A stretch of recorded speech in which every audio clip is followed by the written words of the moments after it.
Roblox has a dictator. From the simple and inexperienced warlord to a hardened leader, Aleczaender, a Roblox dictator of a cult, is once more regaining his power within Europe's landscape. This is the story of Octavium and Alexander's henchmen, the jealousy, power struggles, and fawning sycophants that will create a monster and fuel the most brutal war and horrors that Roblox has ever seen.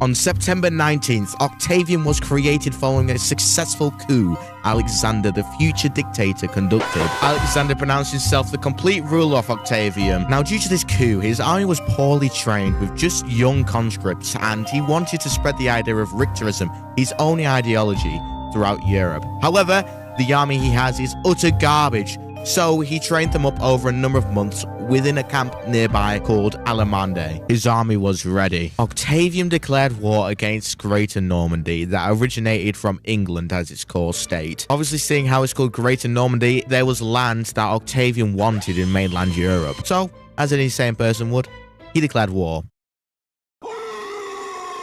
Before we get into the war, let's set the context straight. These territories are controlled by dictators themselves, with their own rules and doctrines. This is done by Roblox groups, or communities if you're new to Roblox. It's basically a passport to where it says where you're from and who your allegiance is to. For example, if you're in the Octavian group, you're Octavian, or in the Teutonia group, you're Teutonian, and so on. Now, where was I? The Battle of France is about to commence, and Aleczander is currently dealing with civil issues in its own country right now, so he assigns one of his top generals to, give him hell. Now, the French occupied territories were only recently integrated by the British, so it's very poorly defended, so he completely smashed through their defenses. And they finally reached Paris, where they unleashed air droppings and paratroopers. The fall of France was clear, and up north, Normandy, they were very unresting as well. So, obviously, Octavium took it as well from the British. The British are extraordinarily angry at this, and, they've got nothing else to do but ally with two other major European powers, the Rhine and Teutonia. Alex, understandably, was absolutely furious of this complete mutiny, so this led to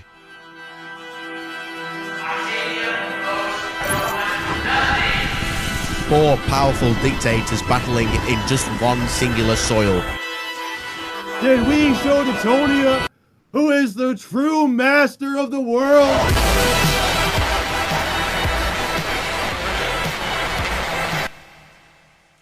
Oh look, there's chaos in Paris again. A synagogue, a place of worship for Jewish people, was burnt down in Paris by Octavian loyalists, and for this act of terror, these loyalists were put on trial. However, these loyalists consisted of Oswald's friends, and he let them off on this trial, which is very, very corrupt. Alexander's top general, Oswald, who is the man who led Octavium to a major victory against the British, has completely went out of order. Aleczander has two choices: get rid of Oswald and potentially lose the war against the three major powers, or keep him, potentially win the war. However, the public would know that Aleczander allowed this act of terror and anti-Semitism on his watch. Obviously, he went for the moral choice, getting rid of this top general. However, instead of executing him, he sent him to prison, just for, if worse comes to worse. Aleczander, with no field marshal, as well as increasing numbers of enemy divisions rallying on the Rhinish border, he has to appoint a new general, which he appoints a guy called Vasil, which by many people thought he was an absolute idiot. Alexander's staff was looking at him thinking he's made an absolute diabolical decision. Or is it so he can buy time to find a more older and experienced general? Who knows, but Vasil has been assigned to the battle that the Teutonians are about to start. Lloyd Guard sent his division of Ruler Guard, led by a general called Royaliani, and he had the knowledge that Vasil was an absolute moron. So Royaliani tested it by sending out 3 platoons out in the open, and they were met with nothing. Royaliani sent even more down, still nothing, and even after sending almost half a battalion mustered down there where he thought that the Octavians would have done something by now, still dead silent. Because the idiot general that Aleczander appointed wasn't even there. there was no soldiers.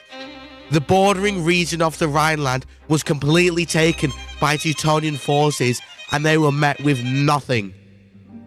Aleczaender simply couldn't accept this amount of treason going on in his ranks, so he sent murderers to go around and killing any of his opponents or corrupt people in his ranks.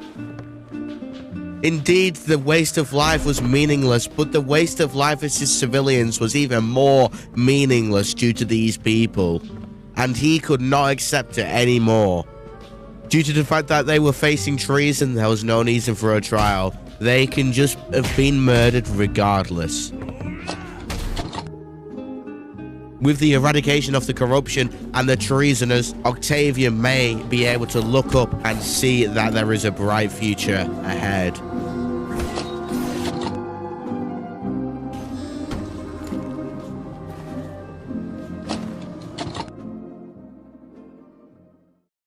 Aleczaender reappoints Oswald as his top general, for he saw what would truly happen with the Teutonians and with Vasil. The controversy died down with Oswald, and the people accepted him back in, especially after a diabolical loss in the northeastern regions of France. But Oswald must muster a force together quickly, for as the Second Battle of France is about to commence. However, this time, it's Octavium defending it. It would have taken too long to bring up the Iberian troops from Spain, so Oswald rallied members from Légion de Volontaires Français, also known as Legion of French Volunteers, who were formerly rebels against the Richterism regime, now reformed and brainwashed into fighting for Aleczander. The Teutonian command was surprised at the speed of how he mustered his troops up for a direct battle. However, they couldn't accept allowing them to ready up, so Teutonians started a full-scale invasion of France. Fräulein, Luitgard's top general, was about to face Oswald, Alexander's top general. A battle of tactics, a giant chessboard of possibilities. So here is how it went head to head.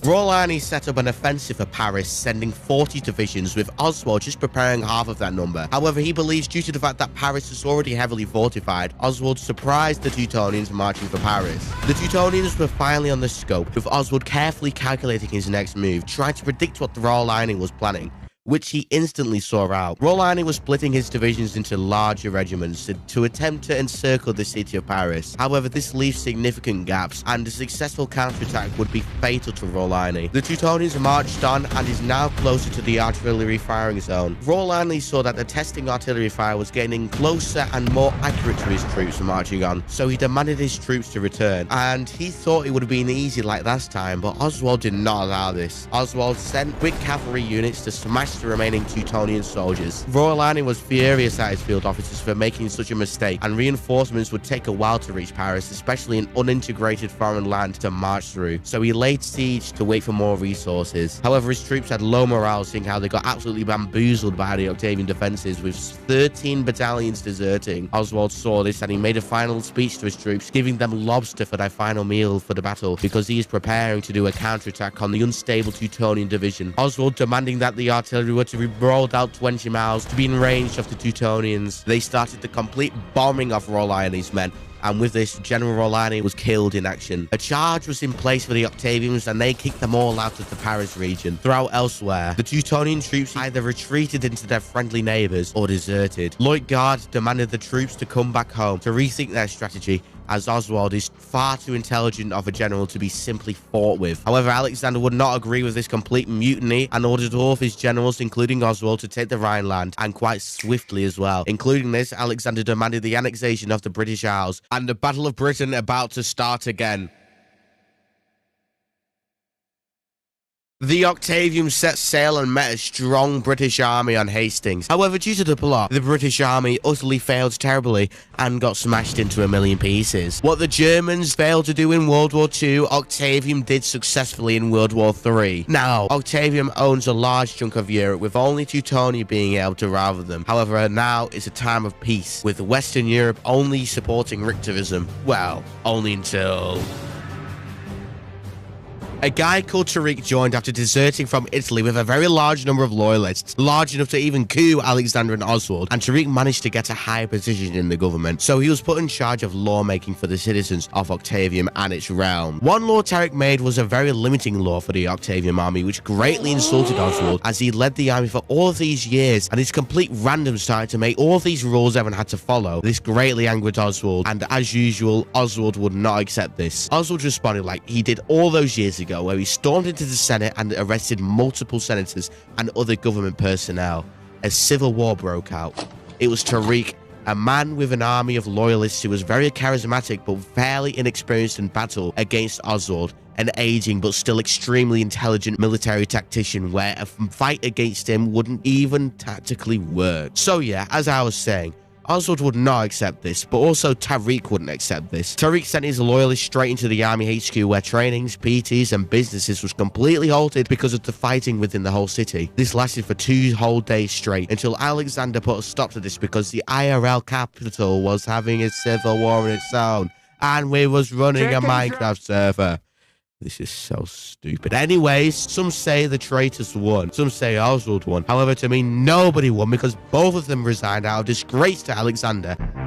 A few months later, following this civil war, Alexander's final move in the early days of Octavium would be liberating a nation called Hilaria, formerly ruled by the pedo Albert Hilarion. Aleczander had a retirement ceremony after being on Roblox since 2014. However, for some reason, a tomb appeared named Aleczander Richtarian, where no proper announcements of his death even occurred, appeared in the streets of Paris. Many people believed he was dead. Alexander's empire needed a new leader, a younger leader that would still portray Alexander's vision of Richterism, and that leader was called Richard. Within months of Richard's power, his enemies within Alexander's former inner circle was all but destroyed. Under Richard, Octavium had a time of peace. This may be due to the lack of ambition of spreading Richterism, or his diplomacy was very, very good, or something, I don't know. The only fuse between other nations was simply a rivalry Alexander initially started. Also, since most of Richard's rulership was being really boring, we'll skip to where it went to absolute shite for him. Richard basically was going to retire after being in charge of Octavium for basically a year with no visible or competent leader to replace him. Richard decided to burn everything,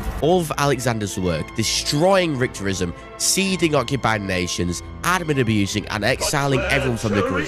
With Richard Richtarian's play, our old lands were lost. This was complete treason against Octavium, for Alexander did not vision this to be Octavium's end. Richterism was, screwed. Oh, and look, Alexander wasn't even dead. In fact, he was on an island, so he came back and told everyone else to fuck off while he did his shit. In a digital world, hidden in a dark corner, special things like this can happen every eternity. Rare, but it can happen. Octavium is just one of the hundreds of other examples with different stories, with magnificent people to be told. Octavium, a group that went through ups and downs. Alexander's real-life aspirations is just a reflection of the deeper look into this wider community. Some people think it's just LARP, others think it's an art. I see it as another story that's been told, with many more, with time to come.